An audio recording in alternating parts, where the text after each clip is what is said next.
आणि त्याचं कर्ज माफ झालं पाहिजे ही आम्ही मागणी केली. आपल्याकडे काय होतं, अनेकदा शब्दाचा खेळ चालतो. मी ओला दुष्काळ हा शब्द वापरण्यापेक्षा आपत्तीग्रस्त हा शब्द वापरला आणि आपत्तीग्रस्त मग आपत्ती तुम्ही एखादा शब्द नाही म्हणून संकट नाकारू कसं शकता की ठीक आहे ओला दुष्काळी संज्ञा नाहीये नसेल पण म्हणून तुम्ही झालेलं नुकसान नाकारू शकता का? आणि ओला दुष्काळ ही जर का संज्ञा नसेल तर मग मला असं वाटतं की काही वेळेला माणसांच्या पदाप्रमाणे शब्द बदलतात का, की काही शब्द ते ज्या पदावर असतात तेव्हा ते शब्द अस्तित्वात येतात आणि पदानंतर दुसऱ्या पदावर गेले ते शब्द नाहीसे होतात, असं काय आहे का? कारण माझ्याकडे अत्यंत कनवाळू जागरूक असं विरोधी पक्ष नेत्यांचं एक पत्र आहे तत्कालीन मुख्यमंत्र्यांना, म्हणजे मीच होतो तेव्हा.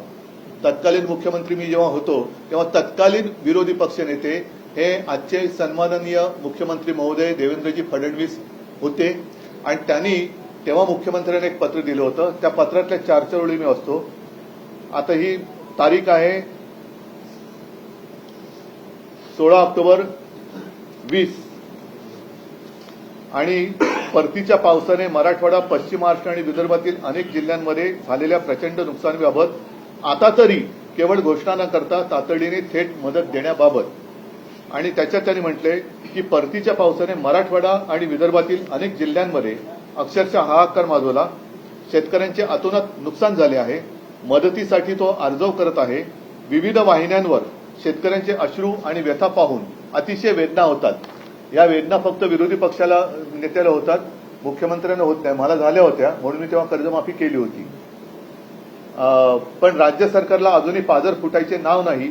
पंचनाम्याचे आदेश दिलेत, या पलीकडे काहीही शब्द सरकारकडून दिला जात नाही. प्रत्यक्षात पंचनामेही होत नाहीत आणि शेतकऱ्यांना मदत तर मिळतच नाही. अन्नदात्याला पूर्णपणे वाऱ्यावर सोडून दिल्यासारखी अवस्था राज्यात आहे.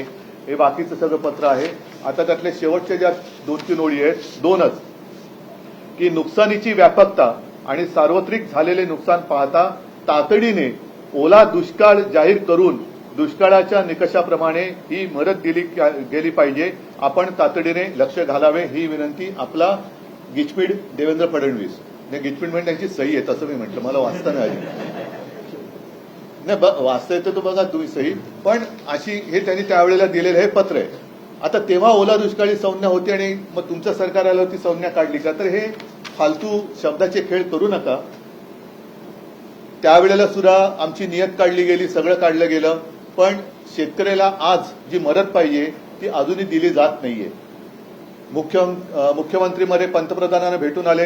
पंतप्रधान तिकडे प्रस्तावाची वाट बघतायत आणि मुख्यमंत्री आपला अभ्यास चालू आहे. 2 उपमुख्यमंत्री, 2 हाफ आणि 1 पूल 2 हाफ असे त्यांचा अभ्यास आणि प्रस्ताव बनवणं सुरू आहे.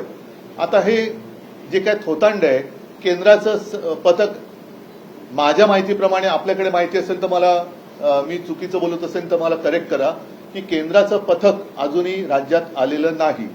केंद्राचं पथक येणार केव्हा, येणार की नाही येणार, आल्यानंतर त्यांची सगळी पाहणी होणार कधी, मग त्यांचे पंचनामे होणार कधी, म्हणजे हे सगळं या सरकार म्हणजे एकदम निर्दयीपणाने हा कारभार चाललेला आहे. एक तर तातडीने मी पुन्हा त्याचा पुनरुच्चार करतो की शेतकऱ्याचं कर्ज माफ झालं पाहिजे. तुम्ही त्याला ओला दुष्काळ म्हणा, नाही तर तुमच्या अकलीचा दुष्काळ म्हणा, काही म्हणा, पण शेतकरी या संकटात आहे.